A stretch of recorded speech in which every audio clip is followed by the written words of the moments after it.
We have all probably experienced at least one example of someone making a comment about the way our kid eats, the size of our child, or something in how we approach feeding our family. And this can come up with friends and family alike, but I know as a parent who has often been in the position where my kids eat only rolls at Thanksgiving dinner. And so while I think it's helpful to reflect back on years past, sometimes I think what we can do is we can harbor bitterness when we do that. And it may be removed from the situation we're in. Our child our child is a different kid than they were, but their body might have changed. Their eating habits may have shifted. Our family's approach may have evolved, and so many things that can change that can adapt to how we approach these situations. And hopefully you as a parent are seeing that your own relationship with food continues to change and adapt and ultimately mature so that year after year, the way that you would feel inclined to react or more appropriately respond also shifts. And then we can also begin to take action and we can apply what we're learning and what we're talking about here today to the upcoming weeks that we still have several more of, with holiday events and friends and family gatherings or big holiday meals where comments might be made. And specifically, I want to give you what 3 components there are to every good one-liner.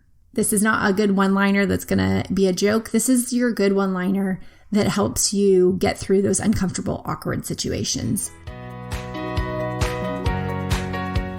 Hey Mama, I'm Ashley, and welcome to the Veggies and Virtue podcast. In this podcast, you will find simple menu ideas, kitchen organizational systems spelled out for mom life, and feeding tips and tricks that are both evidence-based and grace-laced. I believe that you can find flexibility when it comes to feeding your family so that you can feel calm, capable, and connected in the kitchen. As a registered dietitian and Christian mom of 3 myself, I want you to break free from the mealtime battles and to feel equipped while feeding your kids all day long. Pull up a stool at my kitchen counter and let me pour you a cup of coffee and say a quick prayer for you. It's time to chat about the mealtimes, messes, moments, and ministry of motherhood. The concept of a one-liner first came to me when my parents, they divorced when I was 12. And I remember asking my mom how she would respond to people when people asked about it. And she told me something that I'll never forget and I think applies to so many things in life. And that is always have your one-liner ready. Because I remember my mom saying that there were often times that she didn't want to get into it, either because it was too emotional or it was just too, heavy of a topic to really appropriately handle with people that she wasn't on that level with, or that just the situation, the circumstances didn't allow for them to get into it, even if it was a friend that maybe she would disclose more things with. And I remember her telling me, always have your one-liner ready. And anytime I find myself in a situation where I'm only going to give the tip of the iceberg, I'm not going to get into the whole thing with someone, and either for my own personal boundaries or just out of, consideration for the situation or scenario that we're in and the conversation that we're able to have, I want to have a one-liner ready. Because as someone who, especially with postpartum anxiety and when I had more social anxiety, sometimes it was really hard to know, how much do I say or what do I not say? And I could overthink it to the nth degree. But if I know that I might feel anxious about something in advance, I like to come up with a one-liner. And I think if you're someone who found yourself over the holiday season this year so far, and you found yourself in scenarios where you were a little uncomfortable, or if you found yourself in that situation or, planning on being in a situation like that again with the same group of friends or the same, family dynamics and things like that, where you can kind of find yourself wrestling with some of that anxiety on how you handle these awkward comments, these uncomfortable meals, these situations that honestly just feel very counter to what you want your kids to be in, and yet it's not necessarily something that you can get out of. I want to encourage you to come up with what your one-liner is. And so today's episode, we're going to talk about what 3 components I think help you create an effective one-liner that will not just be like a passing phrase to get you out of an uncomfortable situation. It won't be a confrontational phrase that, makes you engage in a conversation that you don't want to have, but it supports you and the job that you're doing, raising a child with a healthy relationship with food. It protects your child and, gives a little bit of a shield to with you being in between your child and maybe the person who's saying certain things. And it helps give you a little confidence that you are equipped and ready to handle it, and you don't have to engage in conversations that you don't want to, particularly about your child's body size, body shape, weight, or the way that they eat. So with that, let's go ahead and dive into the 3 components that I think are included in every good one-liner. The first of that would be advocacy. I want you going into these things to be very clear on what your approach is. So if you're going to a family gathering or a holiday event or wherever you find yourself outside the home where there's going to be dynamics outside your control and there's going to be people who naturally just eat differently and feed differently than you do in your family, I want you to be really clear going into those events what your approach is. And this is obviously something we talk about at length in each and every episode and cumulatively throughout my podcast and the Veggies and Virtue community. But this is fostering a responsive feeding approach, that you as the parent know your approach to how you handle feeding, that you're in charge of what, when, and where food is offered. Your child gets to decide if, whether, and how much to eat. That's the bare bones of the approach that we talk about all the time. But the goal here is you're not looking to get into an argument with someone who maybe doesn't align with what your approach is.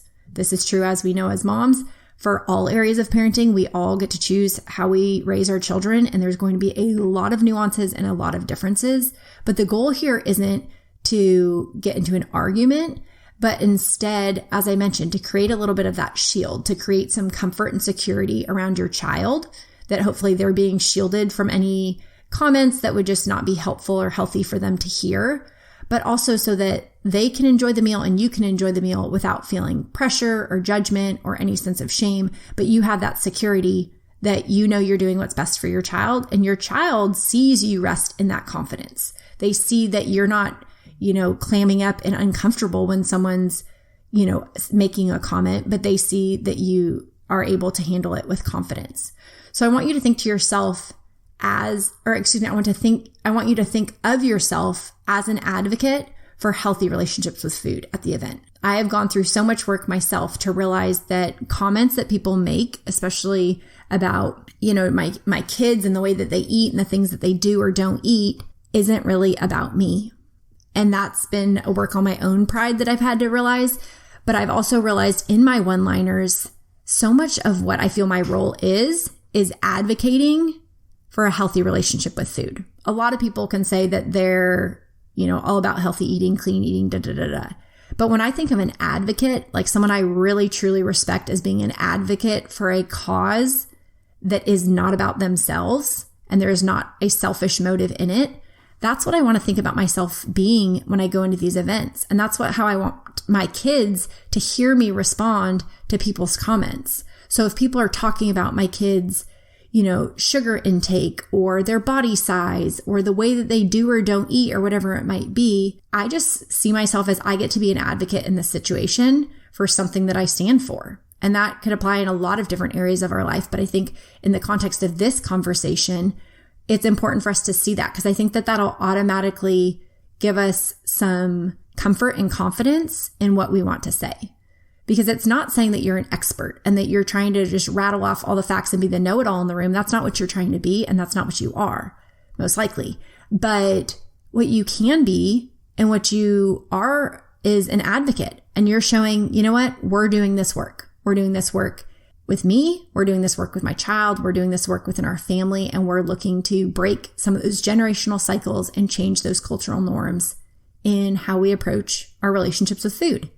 And so if you can find that as a comfort and as a security, then I think it becomes that much easier when you're coming up with your one-liner to think of, what am I advocating for? Then it's not so much what points do I need to argue, because then you're just trying to shoot down any and every comment that may come. And that can be really hard to respond to, especially when your stance is first and foremost to protect your child and to remain confident in your own feeding boundaries as a family. So you don't need to argue each and every one of these points as they come up, because advocacy is firmly planted in a root cause, and it's not looking to argue with others, because often that argument is where it loses its appeal to other people.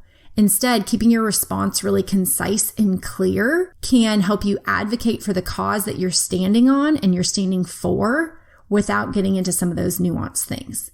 So what I want you to consider here is using something like a phrase that your child would be familiar with at home. Because if they're hearing you say these things at home, it's consistent with what you're already fostering at home. So that kind of helps you check, yes, this is fitting for our family. This is a good response to comments. That's a good one-liner. That doesn't mean I have to get into it with people, but it, protects my child and it protects the boundaries we have as a family around how we eat. So it might be something as simple as you don't, if you're directing this at your child, you don't have to eat it.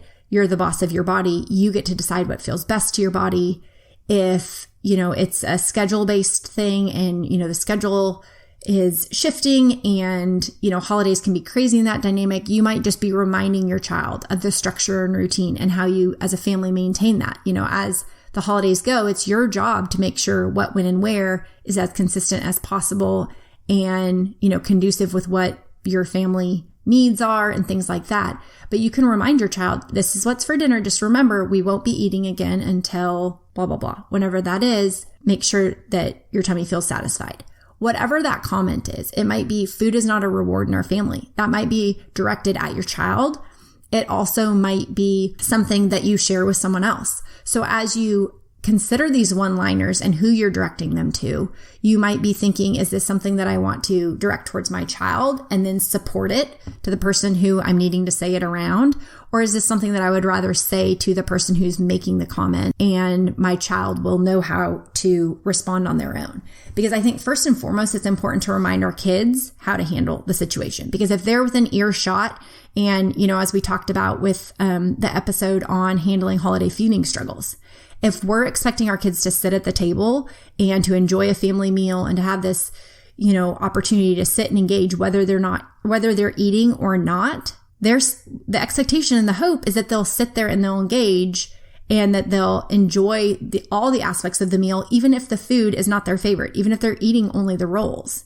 The challenge and the compromise often becomes the people at the table are now eyeing your child and potentially criticizing if and what and how much or how little they're eating and can make comments that your child can't escape. So while it's unfortunate when someone makes a comment to you and you have to know how to advocate for your child and your family's feeding approach separately of your child, it's especially difficult if you're sitting at the table and you need to know how to respond to that.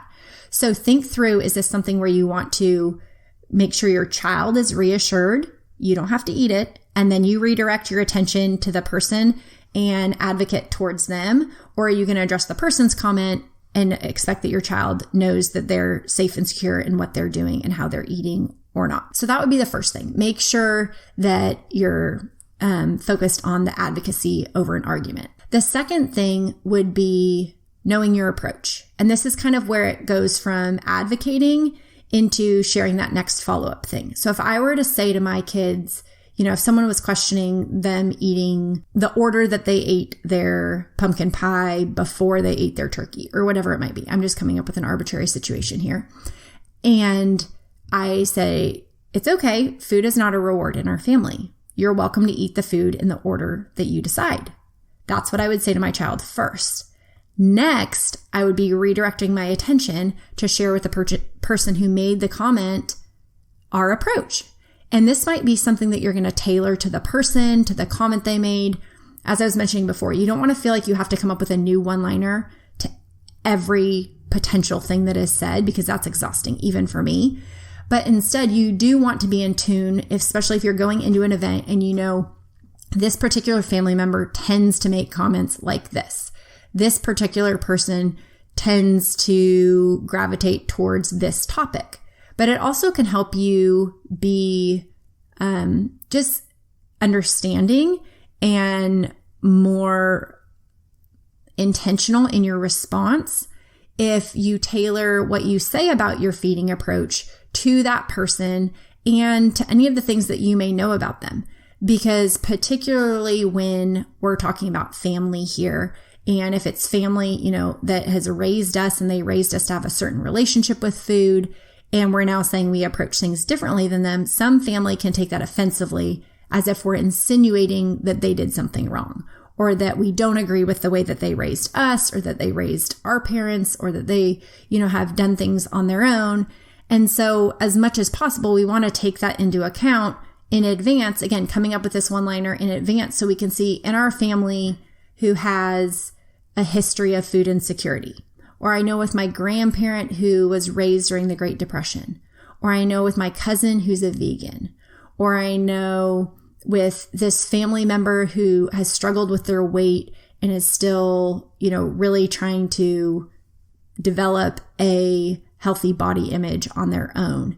How can I be sensitive to those aspects of who they are and yet still stay consistent in my advocacy for what our feeding approach is? So you can tailor what this feeding approach is and tailor how you're feeding your child in a way that's respectful and yet responsive. So a base example might be something like, in our family, we get to decide what's offered and our child gets to decide how much of that is eaten. Now, if you know that the specific family member is going to be triggered by, that you're not reinforcing a clean plate club, or that you're allowing your kid to eat this certain thing in certain order, you might choose to add to that and to elaborate. But really here, what I want you to think about is, what is the opportunity for conversation that's being created? Because we all know that, again, we don't want the advocacy to turn into an argument. And that's where you can lead with advocacy, follow it up with your approach, but you might have very small, short, concise one-liners here to say what your approach is. Because if you know that the person you're speaking with is not open to hearing about your approach, or is not going to be receptive to how you're doing things differently than they do or they did, then it's probably not worth the time to even try and engage in a conversation about it, because it might end up turning into an argument, and that becomes tense for everyone at the table or wherever you might be. So instead, you want to see if the conversation continues and the person shows an interest or an eagerness to learn and hear more, then you might begin to take time and elaborate a little bit more on the approach. The opposite is also true. If you know the person is not interested and open to hearing more about your approach, have this be a really simple one-liner that you can include that, again, protects your boundaries and what you're doing and gives you the authority as the parent to know you don't need to shift what you're doing to try and arbitrarily adapt to whatever comment they may made. And the third component that I want you to think about when you're coming up with what your one-liner is to outsource. Because first and foremost, you do know your child best. And I know that with working with hundreds of families, typically I work with the moms, but each parent knows their child's isms, and you know all these idiosyncrasies about your child. And those are so valuable, especially when it comes to feeding. And so you are the expert on your child. However, if you can tell that someone does or doesn't want to learn more about what your approach is and about what you're advocating for, you can always outsource, or what I like to think of as deferring to an expert. Because whichever way the conversation goes, you might find yourself wanting to redirect them to ultimately me or someone else that has helped equip you and help you in this approach of how you're feeding your family. So in a situation where it might be someone who is a little bit more argumentative about this, or who might be a little bit more offended about what you share your approach is, you are welcome to blame me. I tell my one-on-one clients this all the time. I'm not worried about if your Aunt Thelma likes me. What I'm worried about is making sure that you feel confident and calm at meals and in feeding your family. And so you can always blame me, and you might just share with them, we've been learning a lot from this pediatric dietitian, and she specializes in helping families form healthy relationships with food. I'd be happy to pass along her info if you're interested. If they're not interested, they're just going to say no, which is great. That gives you permission to redirect the conversation to something totally different. You do not have to keep regurgitating the same concepts. You may have to keep reinforcing your boundaries, but you do not need to keep having this conversation if it's not a productive conversation or one that you want to be a part of. However, if it's someone that genuinely is interested and genuinely does want to learn more, that I have plenty of grandmothers who follow me, and they're often the ones who email me back and comment and engage the most, because they are eager to learn and they are excited. And there's thankfully a lot of the older generation that, even though they may have been raised a certain way, they're still really excited about the opportunity to help their children and their grandchildren foster these really healthy relationships with food and what that looks like. And so they may be open to it, and then you can pass it along to them. But again, if it's a positive, proactive conversation, it may be one that continues, and they may genuinely want more information and for you to outsource some of the advice that you've gathered. If it's not a great conversation and one that you do want to redirect and ultimately bring to a close, you can also redirect them to me and give them my information. So if they have questions, they know who they can come blame. So to recap, the 3 elements of a good one-liner that I want you to consider really anytime, but especially amidst the holiday season, is I want you to first advocate for your child and your family and the healthy relationship with food that you're looking to form, and affirm that in your advocacy.